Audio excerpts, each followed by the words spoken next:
மனசுல வெக்கமே தொட்டுப்படியாக தோல்வியை காணாது, விட்டுப்படியாக வெக்கமதை காணாது.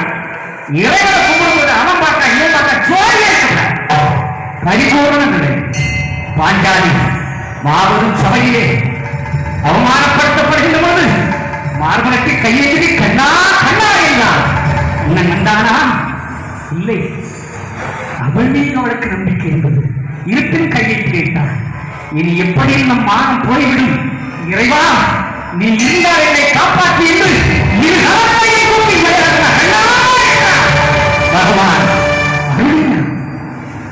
நம்ம நம்பிக்கை அப்படிதான். அவர் மேல அம்மா மேல இறுக்க பிடிச்சுக்கங்க, கட்டி காட்டி அதுல மாற்றமே கிடையாது. சந்தேகப்பட்டு சாமியே கும்பிடும், சந்தேகப்பட்டு சாமி இருமனதா சந்தேகமே பச்சு பிடிக்கும். அழகா இருக்கிறான், வேறு அற்புதமா இருக்கிறான்.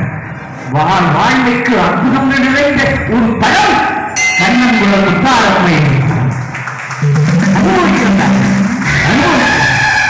நம்மை அனுபவிச்சிருந்த ஏகப்பட்ட கவலைகள். சில நாள் இப்போ ஒரு வாரமா பெரிய போராட்டம்.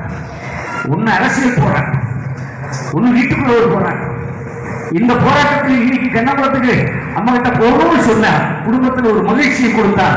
என் மகனுக்கு ஒரு ஆண் குழந்தை இன்று நான் நம்பிக்கை எனக்கு அரசு மதிக்கு விளக்கு வைக்க ஒரு வாரிசு நமக்கு கூட வேணும்னு கொடுத்திருக்கிறேன். எனக்கு அதனால அம்மா கிட்ட சந்தோஷமா வந்திருக்கிறேன். அந்த மகிழ்ச்சி உங்களுக்கும் கிடைக்க போகாது, அது மாற்றம் கிடையாது.